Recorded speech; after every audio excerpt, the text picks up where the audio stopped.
नमस्कार, मैं हूं आचार्य डॉक्टर मोहित। एस्ट्रो वैदिक कोड में आपका स्वागत है। दोस्तों, आज का हमारा विषय कुंडली कैसे देखें है। तो बहुत ही कॉमन टॉपिक, लेकिन सबसे ज़्यादा इग्नोरेंट वाला टॉपिक है, क्योंकि लोग सही प्रकार से अपनी कुंडली का विश्लेषण नहीं कर पाते हैं। क्योंकि कुंडली देखने के लिए कई सारे आयाम होते हैं। सिर्फ हमें कुंडली चक्र खोलकर सिर्फ कुंडली के अंतर्गत जो ग्रह स्थित हैं उसे सिर्फ देख लेने से, दशाओं को सिर्फ देख लेने से आप सही विश्लेषण तक नहीं पहुंच सकते हैं। इसके लिए कई सारे आयाम से होकर गुजरना होता है, कुंडली को गुजारना होता है, तब जाकर आप सटीक विश्लेषण निकाल सकते हैं।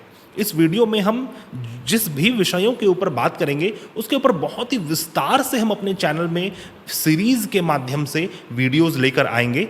आज सिर्फ एक इंट्रोडक्शन वीडियो है कि कुंडली को देखा कैसे जाता है। वीडियो से पहले आप सभी से यह अनुरोध करना चाहूँगा, यदि आप हमारे चैनल में न्यू हैं तो कृपया हमारे चैनल को सब्सक्राइब करें, हमारे इस वीडियो को लाइक करें, शेयर करें। आइए समझते हैं कुंडली कैसे देखें। तो कुंडली चक्र क्या है? आपके जन्म के समय आकाश मंडल में जो मैप बना हुआ था ग्रहों का, राशियों का और नक्षत्रों के समावेश से जो आकाशीय मंडल का मैप था वह आपकी कुंडली है। लेकिन कुंडली से भी पहले जो वैदिक ज्योतिष शास्त्र है, वैदिक ज्योतिष शास्त्र में कुंडली का आगमन तो बहुत बाद में हुआ है। उससे पहले सिर्फ आकाश मंडल को देखकर, सिर्फ पंचांग को देखकर विश्लेषण किया जाता था। अतः कुंडली देखने में सबसे पहला आयाम है, कुंडली चक्र से भी पहले सबसे पहला आयाम है आपके पंचांग की स्टडी। पंचांग का अर्थ क्या होता है?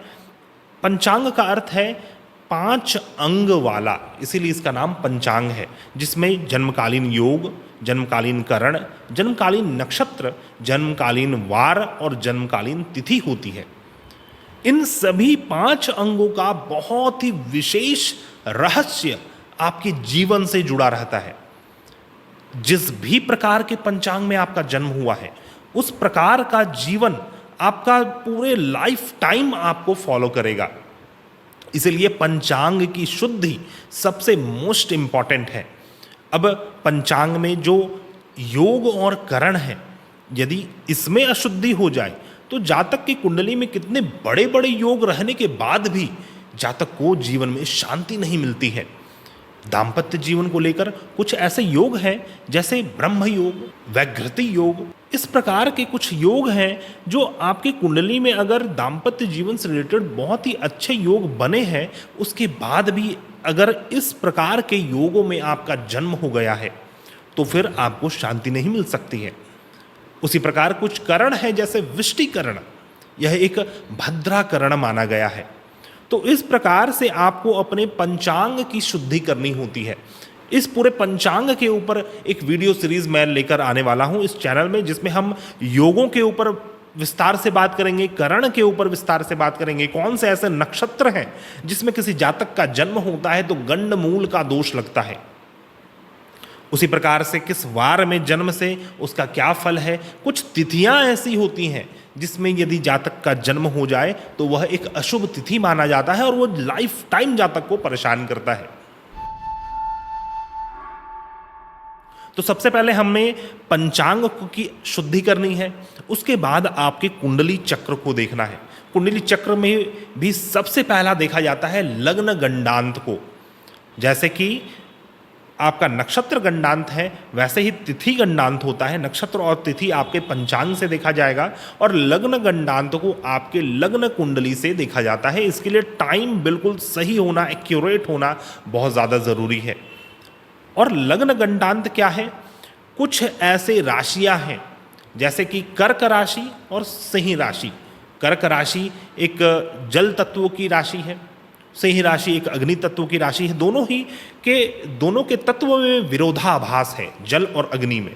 तो जब जल और अग्नि के मध्य में किसी जातक का जन्म होता है, मान लीजिए कर्क राशि पास हो रहा था और सिंह राशि का आगमन हो रहा था लग्न में, और उसी समय किसी जातक का जन्म हो जाए तो एक बहुत ही अशुभ समय माना जाता है। पराशर होरा शास्त्र में इसे लग्न गंडांत के नाम से बतलाया गया है।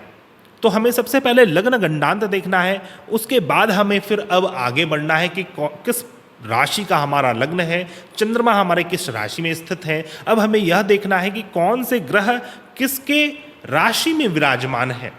कई बार तो इस प्रकार की स्थिति होती है कि आपकी कुंडली में दो ग्रह आपस में राशि परिवर्तन कर लिए हैं, देखने में बहुत ही शुभ योग लग रहा होगा। मान लीजिए फॉर एग्जाम्पल कि आपके लग्न के स्वामी अष्टम भाव में विराजमान है और अष्टम भाव के स्वामी लग्न में विराजमान है, तो एक बहुत ही अशुभ योग माना जाता है। अब फॉर एग्जाम्पल मान लीजिए कि नवम भाव के स्वामी आपके लग्न में विराजमान है और लग्न के स्वामी नवम भाव में विराजमान है, तो यह भी दूसरे प्रकार का राशि परिवर्तन होता है। इसी प्रकार से 3 राशि परिवर्तन होते हैं, दैन्य योग, खल योग और महायोग।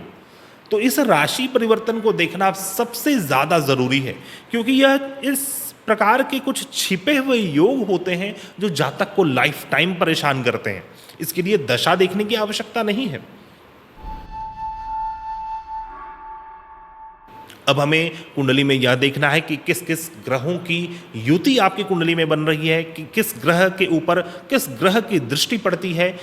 कहीं किसी 2 ग्रह की आपस में परस्पर दृष्टि संबंध तो नहीं है, एक दूसरे के अपोजिट बैठकर एक दूसरे के ऊपर दृष्टि तो नहीं डाल रहे, तो इसका अपना एक विशेष प्रभाव होता है।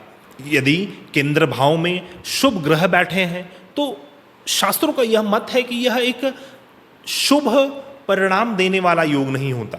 तो केंद्र भाव में शुभ ग्रह का स्थित होना भी घातक सिद्ध हो सकता है। इसी में 2 ऐसे योग हैं, केंद्रपति दोष, बृहस्पति और बुध में केंद्रपति दोष लगता है।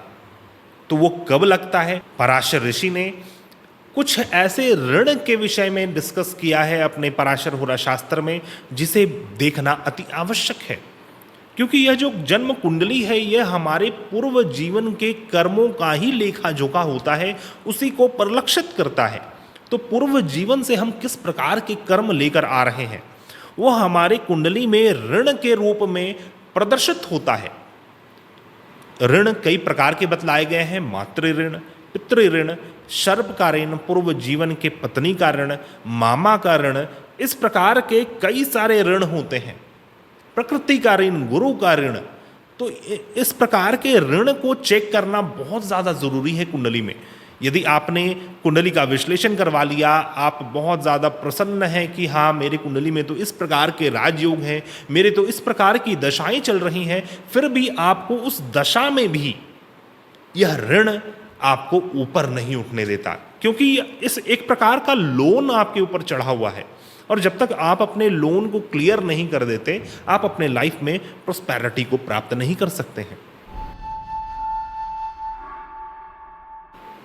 उसी प्रकार से ग्रह अलग अलग नक्षत्रों में विराजमान होते हैं।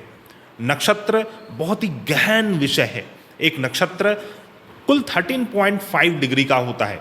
जैसा कि हम जानते हैं एक राशि का जो मान है वो 30 डिग्री है। एक राशि के अंतर्गत लगभग 2.25 नक्षत्र विराजमान होते हैं और इसी नक्षत्र के अंदर एक नक्षत्र में 4 चरण होते हैं। प्रत्येक नक्षत्र के कुछ अधिपति देवता होते हैं और इसी अधिपति देवता के माध्यम से यदि हम नक्षत्रों के अधिपति देवता को समझ लेते हैं तो पूर्ण सॉल्यूशन हो जाता है हमारा। क्योंकि कोई ग्रह किसी राशि में स्थित है, वह किस नक्षत्र में विराजमान है, उस नक्षत्र के अधिपति देवता क्या हैं, उनका किस प्रकार का हिस्ट्री रहा है, उस प्रकार से हम समझ सकते हैं कि उस ग्रह का क्या फल विशेष आपके जीवन में, आपकी कुंडली में बनता है। तो नक्षत्रों को जानना अति आवश्यक है। वह नक्षत्र आपके तारा चक्र में किस प्रकार से विराजमान है। तारा चक्र का कैलकुलेशन आपके चंद्रमा के नक्षत्र से होता है। चंद्रमा के नक्षत्र को प्रथम नक्षत्र माना जाता है और वहाँ से प्रारंभ होता है जन्म तारा, संपत तारा, इस प्रकार से 9 ताराएं मानी गई हैं। और किस तारा में कोई ग्रह विराजमान है, इसका फलादेश आपके दशा के फल को समझने के लिए बहुत ज़्यादा आवश्यक है। मान लीजिए किसी राजयोग कारक ग्रह की दशा चल रही हो, लेकिन वह ग्रह आपकी कुंडली में प्रत्यरी तारा में हो, विपत तारा में हो, तो उसका जब तक आप शमन ना कर लें, विपत तारा की आप जब तक शांति ना कर लें, उसका विशेष उपाय ना कर लें, तब तक वह ग्रह आपको राजयोग का फल नहीं प्रदान करेगा। तो इस प्रकार के कई सारे कॉम्प्लिकेशंस होते हैं कुंडली के विश्लेषण में, और जब इन सभी आयामों से होकर आपकी कुंडली को गुजारा जाता है, तब जाकर एक सटीक फलादेश तक आप पहुंच सकते हैं और एक सटीक रेमेडीज तक आप पहुंच सकते हैं, जिससे आपको जीवन में लाभ हो सके।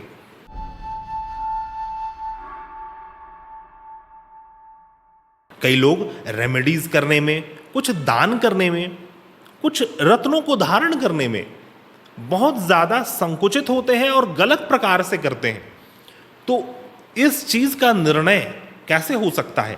यह आपके लग्न के राशि से निर्धारित किया जाता है। प्रत्येक लग्न राशि के लिए कोई ना कोई ग्रह योग कारक है, कोई ना कोई ग्रह शुभ फलप्रद है, कोई ना कोई ग्रह अशुभ फलप्रद है, और कोई ना कोई ग्रह मारक ग्रह है। तो मारक ग्रहों का रत्न हमें कभी भी धारण नहीं करना चाहिए, और जो शुभ फलप्रद ग्रह है, जो राजयोग कारक ग्रह है, उनका वस्तु कभी भी दान नहीं करना चाहिए, क्योंकि वो तो ऑलरेडी हमारे लिए शुभ फलप्रद है। तो हम उनके वस्तुओं को छोड़कर हम अपने जीवन से शुभता का नाश कर रहे हैं, और उसी प्रकार मारक ग्रहों के रत्नों को धारण करके हम अपने जीवन में मारक फल उत्पन्न कर रहे हैं। इसी प्रकार से एक दूसरा आयाम है ग्रहों की अवस्था।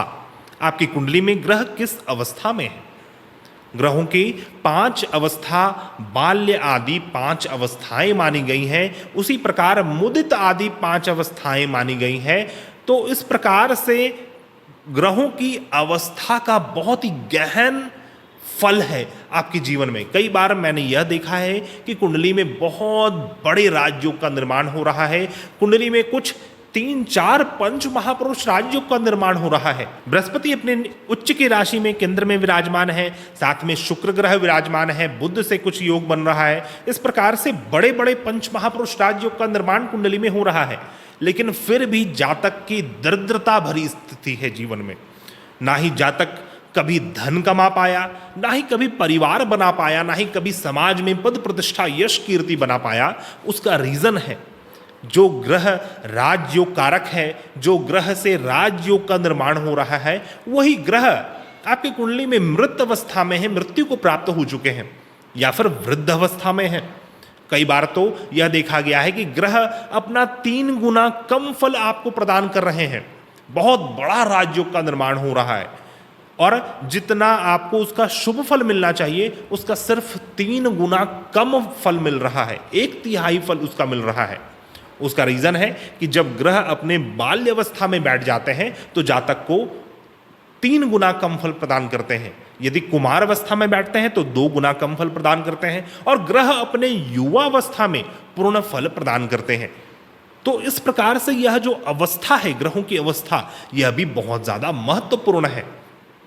और दोस्तों, जब तक हम लोग इन सभी आयामों से होकर अपनी कुंडली को ना गुजारें, आप सटीक परिणाम तक नहीं पहुंच सकते हैं।